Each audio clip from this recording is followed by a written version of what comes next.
What is up, everybody? It's your boy Kyle with the Offsetting Opinion channel.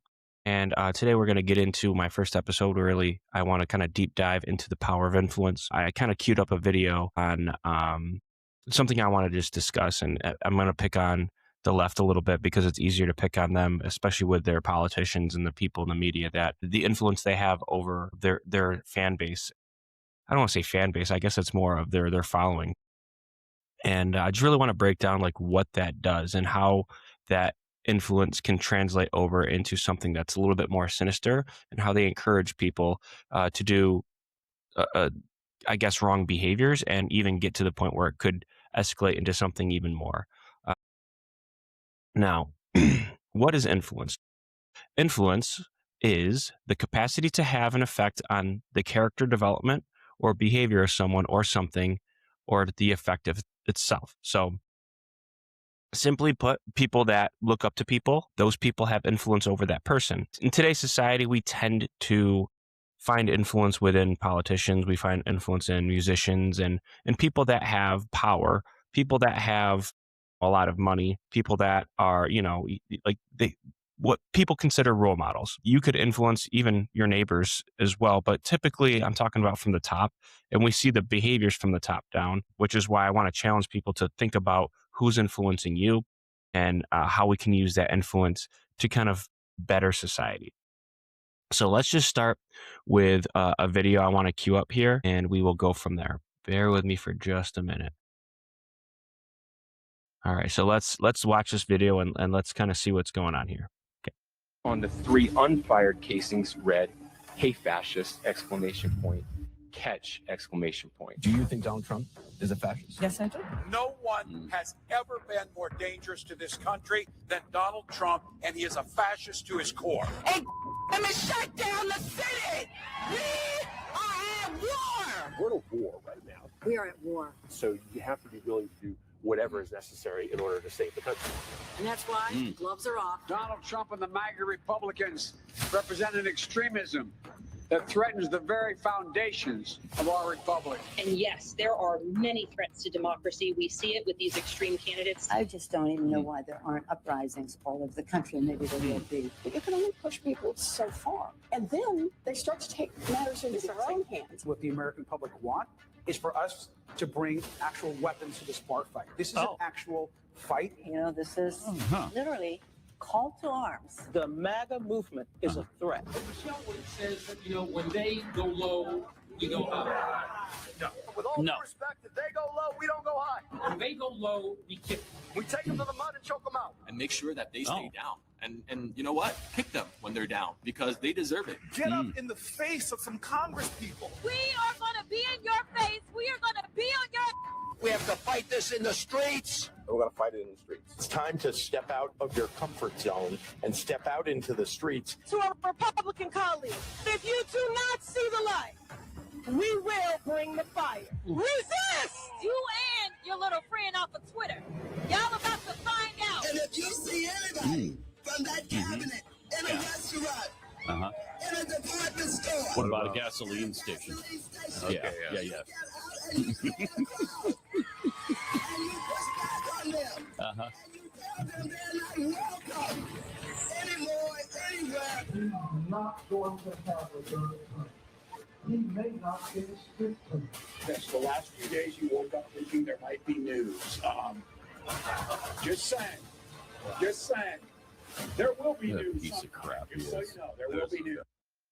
So yeah, kind of going back to influence and how that correlates to what I just showed you. This is something that I've been pondering for some time, something I wanted to address. It's easier to pick on the Democrats because I can find more examples, and I don't think Republicans are innocent of that either. I mean, you can kind of look at some of the things that are going on in the world today, agree or disagree.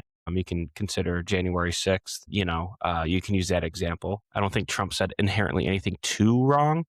He did say peacefully and patriotically, but the fact that he had a crowd there at the Capitol, really encouraging them to let their voices be heard. Anytime you try to incite a crowd of people who are radical, they are more prone to have some sort of reaction or to try and tend to, like, it could skew in the way of something negative happening. And I don't think he's completely innocent of that. His message might have been okay. That's up for your interpretation. But like I said, anytime you get crowds of people who are radical on one way or the other, you can look at all these people in Minnesota going against ICE. I mean, the things that are happening there right now, groups of people going against a federal agency, and some people encourage that. And I think that's wrong for us to kind of, you could be mad, you could be pissed off. And we use words like fascist. We use words like, Nazis, and we call for other people's assassinations and then glorify when people get assassinated who are, I don't want to say a political opponent, but someone who we disagree with, who are just expressing their First Amendment right. And it's kind of crazy the times that we've encountered as a society. And it's something that as you get older, I know as a young kid, I didn't really look into it too much. I might not have noticed it so much, but in my later years, as you start to look at the state of the world and you start to kind of look at it through your own lens and formulate your own opinions, you kind of see like, how do we get to this point? Like, and then you try to look back through history and see all the different ways that we as a society have allowed people to influence us to become more radical. It's very on the forefront, and I think it's happening a lot more in modern age because of social media, because of the access we have to information and how quickly we can get the news out there. I use news as a quote because a lot of times, like, look at what happened with ICE, right? The ICE agent kills American citizen, right? And people will just eat that up like, oh my God, look at these people are, they're terrible, they're indecent human beings. And it's just like, okay, well, we need to wait for the context of that. We need to wait for all the information to come out. And yes, it is tragic that an ICE agent killed an American citizen. And I do believe that that person should be put on in court and held on a trial. And if he's found guilty, I mean, fair enough. I'm not going to get involved in a lot of what happened in Minnesota. But again, when you look at influence as a whole in society, and you see what it's doing, and that's just politicians. I'm sure I can find some, if you look at the Golden Globes and you look at basically a lot of different media platforms, people with podcasts, people with, in movies that do interviews, and even like De Niro on stage at the Golden Globes is fuck Trump, and he does the whole the flex on him thing, and these people just look at that and they are, hey, I like De Niro.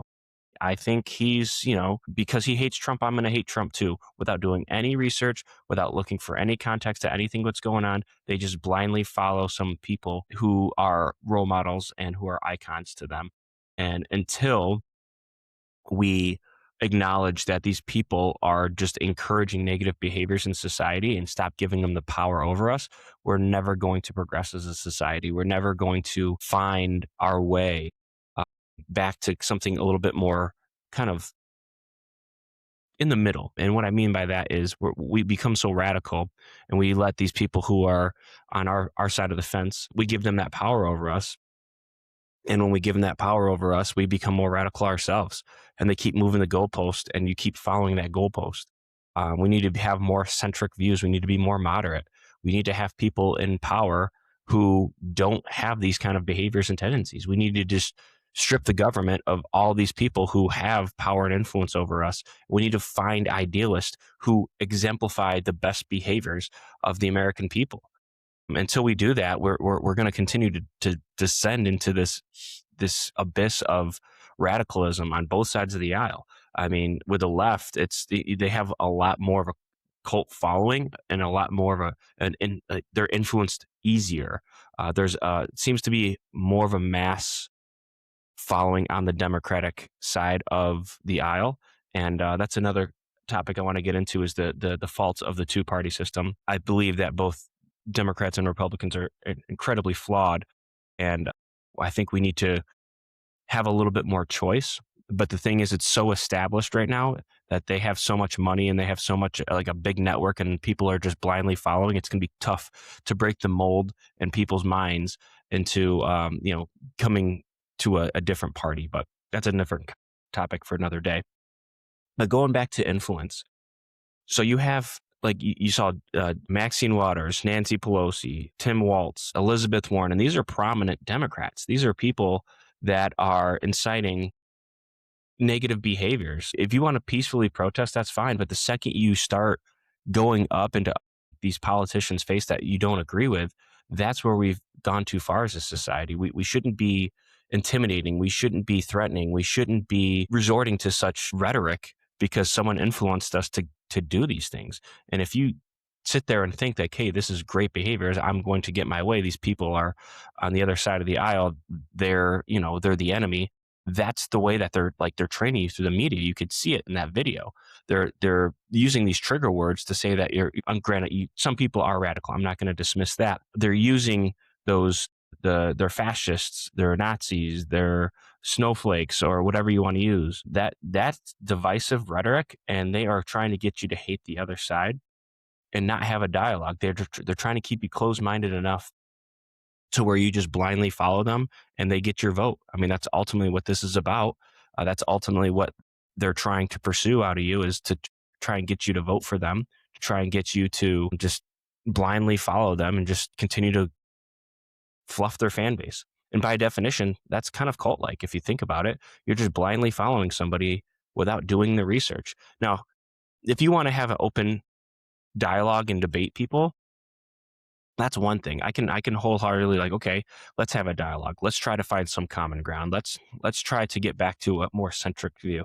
But a lot of times when you go on these networking platforms and social media and things like that, and you try to start a dialogue about any sort of current events, it's kind of like talking to a brick wall. Like you're trying to get your point across, they're trying to get their point across, and no one's getting anywhere because one side's just using their talking points, the other side's just using their talking points, and then you have someone that tries to come in and moderate and try to find some common ground in the middle. Like, hey, can you agree that this is this, and can you agree that this was that? Like whatever the situation is, and both sides go, no, they're wrong. No, they're wrong. It's closed-mindedness.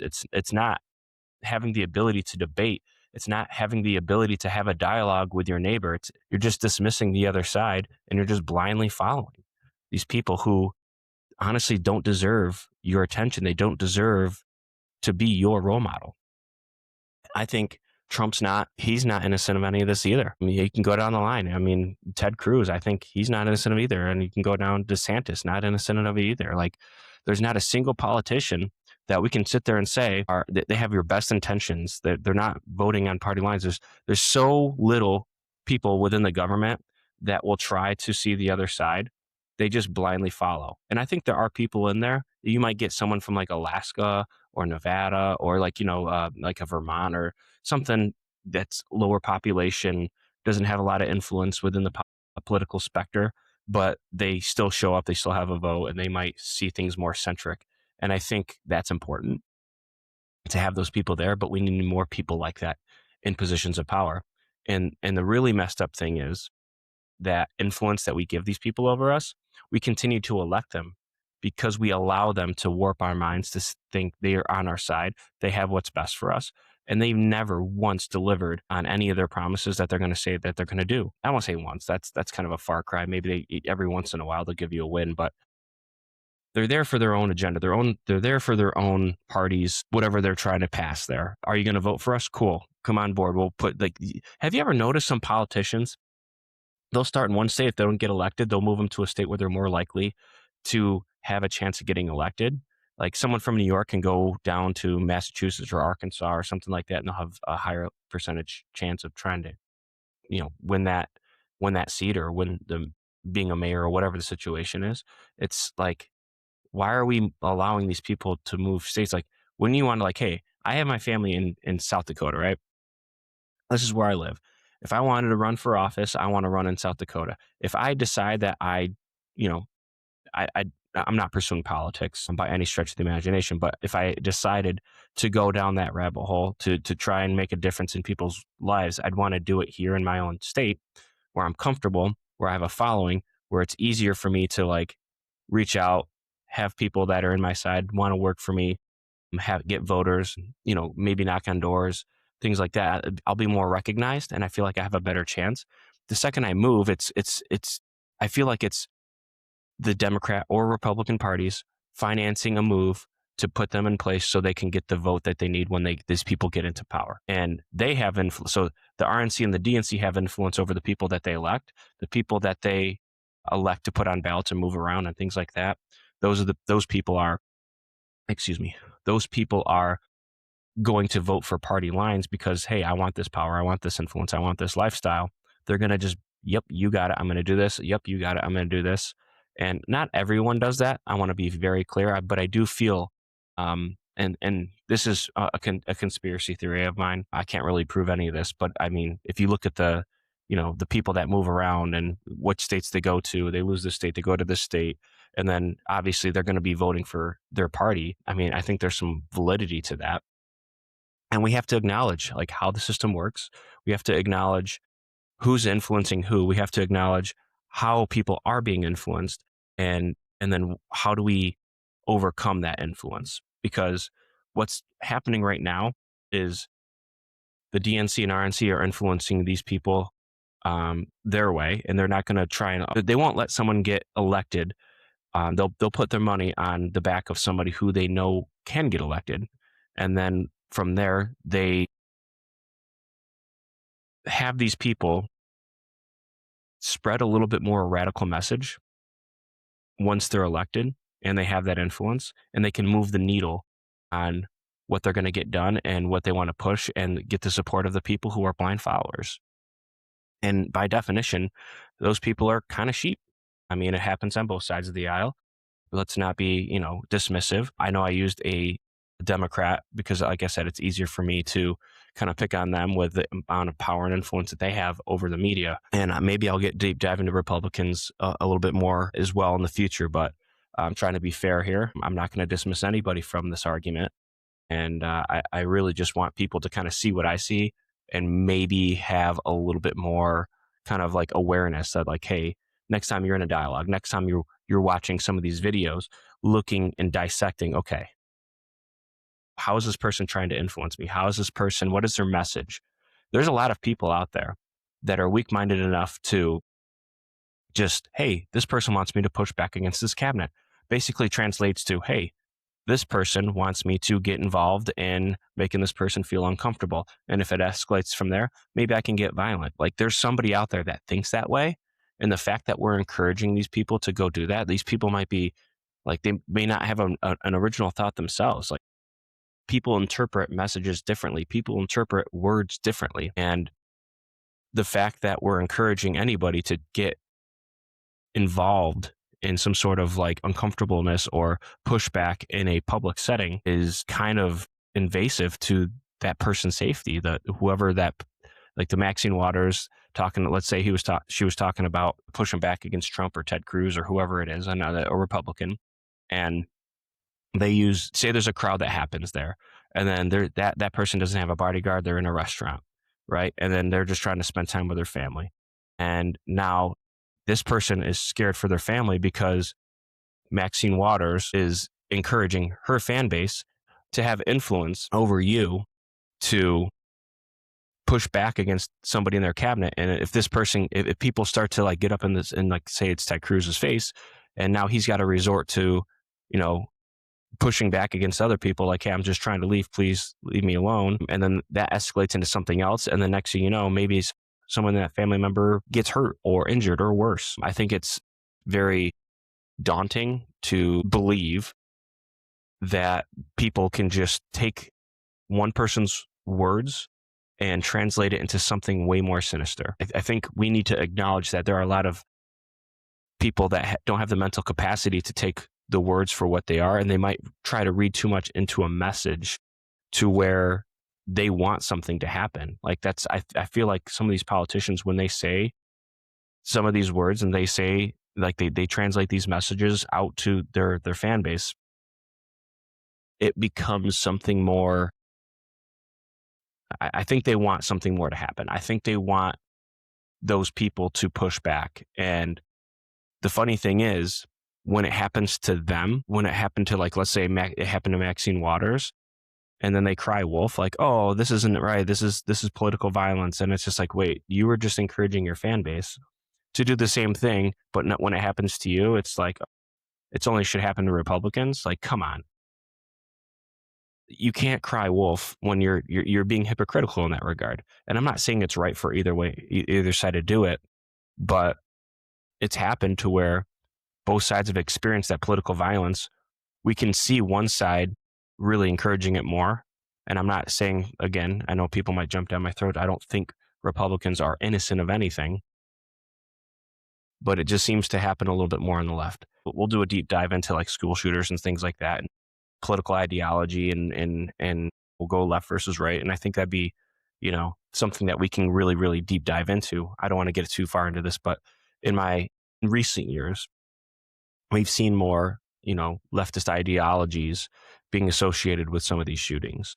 And I think that's kind of par for the course, especially when you think about who controls the media more. Obviously, the left, they have a lot of people in Hollywood. They got a lot of people like Jay-Z and Beyonce, and you can go down Mark Ruffalo, versus you got people on the right like Tim Allen and Ted Nugent. You can go down the list. The guy that played Hercules, and Kevin Sorbo, I think his name is.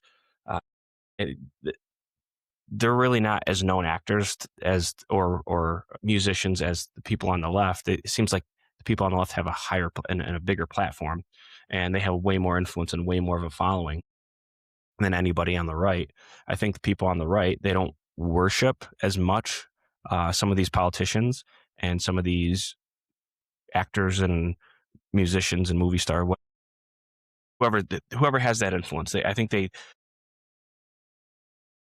the influence of the left holds more weight over the influence of the right. I think the right is a little bit more free thinkers. I think the right is a little bit more independent thought, and they've, come to a conclusion based on the facts as opposed to feelings. I do believe that anytime that there's some sort of tragic event, the left is the first people to kind of, whether it be good or bad, whether it be against them or for them, the first people to react, and they try to control the narrative. And then when Republicans try to kind of come in and have a counterpoint, it's, they can't really stand on the moral high ground because the narrative has already been set for people on the left, and they kind of shun, and they kind of like don't want to see that perspective. They just roll with that narrative regardless of what happens.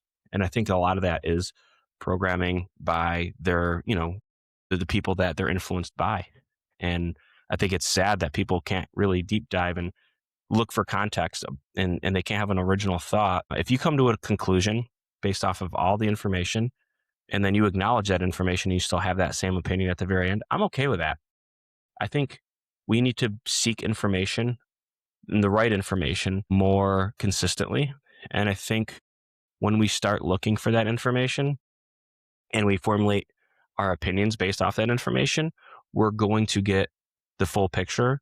And I think more people would be like, what, I don't see it the same way. I might not have the same opinion, but I can respect the fact that you acknowledge these things, and that you formulated your opinion off that. And we just have differing, outcomes in what we want to see.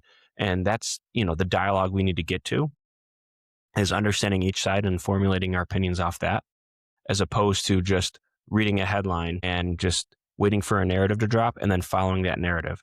It's very sheep-like behavior.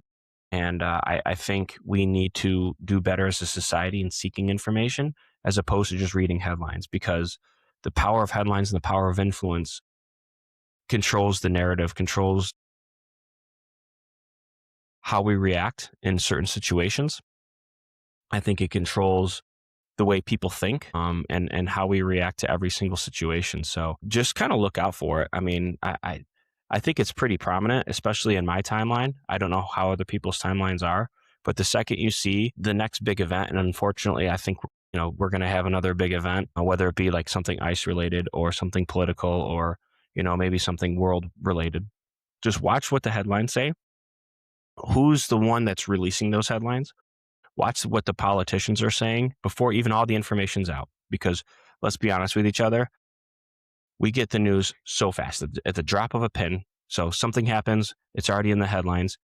Politicians are already trying to get ahead of it to try and control the narrative. Look at what the narrative is. Look and see what their agenda is within that narrative. It could be Maduro in, Venezuela, ICE. Just read the headlines and then wait for the information to drop. See what the actual information is, and then go circle back to what that narrative was, and look at all of the, I don't want to say false statements, but they're going to try and control the narrative, and then they'll move the goalpost once there's some information that dropped that didn't fit that narrative, and they'll just keep moving the goalpost back further and further. And both sides do this. No side is excused. So if you're on the right, look for stuff on the left. If you're on the left, look for stuff on the right, and try to see. That's influence right there too, that they're influencing you to look at it through their lens, to warp your mind into thinking that their side's right, to not get the full context and just stop there and just believe that specific headline, that specific scenario without getting the full context. And I think that's dangerous to not get the context, to not have a dialogue, to not have an uncomfortable conversation about it. If we don't do that, I think it's a slippery slope as a society where we can't physically have a dialogue and an open, meaningful dialogue about the facts of any situation, because we're looking at it from two different lenses with two different sets of narratives. And it's not even facts, or just narratives. And then we can't come to a conclusion on how we want to proceed because we see it so differently, because someone might have cognitive dissonance in that scenario. So that's all I really want to talk about today. Really just deep dive into that video, understand what the message is, understand how that influences you, and then challenge your thought process the next time that you are looking at a video or looking at any sort of like that next world event where everyone's going to be so quick to control narrative and formulate an opinion before even all the facts are out. So I appreciate you stopping by. I know this is kind of episode 1. Influence is something it's near and dear to me because I try to use my influence for good. And I feel like a lot of politicians, a lot of actors and musicians and things like that use their influence to negatively sway their masses into thinking like a hive mind. And it happens on both sides. It's cult-like behavior. And we need to break the mold and start thinking for ourselves and start seeking the information before we formulate our opinion. Again, I appreciate everyone coming by, and we'll see you next time.